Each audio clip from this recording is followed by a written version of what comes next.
As an African-American mathematics professor, I often find myself in rooms with glass ceilings, reflecting an aesthetic that doesn't quite match my natural decor. Yet and still I stand at podiums poised, donned in t-shirt and jeans, a crown of locks, and a confidence that screams, I am what my ancestors dreamed of. After class, a white colleague approaches and says, Dr. Brown, your t-shirt, your jeans, they aren't quite professional. Casually threading her microaggression through the fabric of my existence. A subtle reminder that this genetic code can't be deciphered by the dress code of white privilege. You know, my insecurities once found it fitting to code switch to fit into an outfit stitched by the outstretched wings of an American eagle. Materialize my self-esteem in slacks and a button-up. Red and blue patterns on the inseam seemed appropriate to appropriate my identity within a fabrication.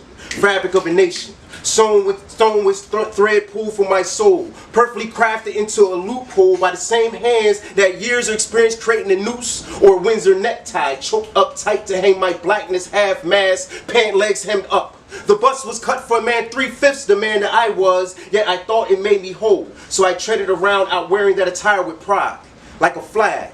Without realizing how assimilated I had become, sense of belonging blemished, damn near whitewashed away with this black.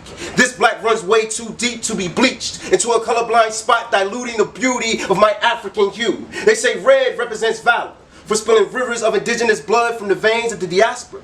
They say white represents purity and innocence, or is just the tint of a picket fence that lies between a field of dreams and land cultivated green by the true nature of our reality. They say blue represents justice, or is it just a reminder that despite black being the blueprint, it was never the intent for us to be included in the final design. The paradox of having given the skin off our backs, only to have no skin in it simply because of our skin.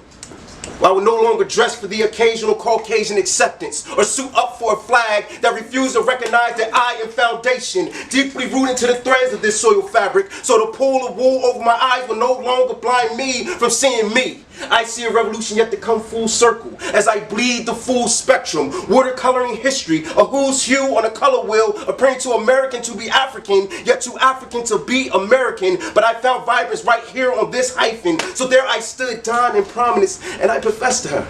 I said, man, I don't need the shirt off any man's back. I'm tailor-fit in this melanin, a complexion that coordinates the complexities of this duality. I am a banner of excellence, waving my pan-African ancestors, unapologetically fly, shirt untucked, perfectly complementing these jeans.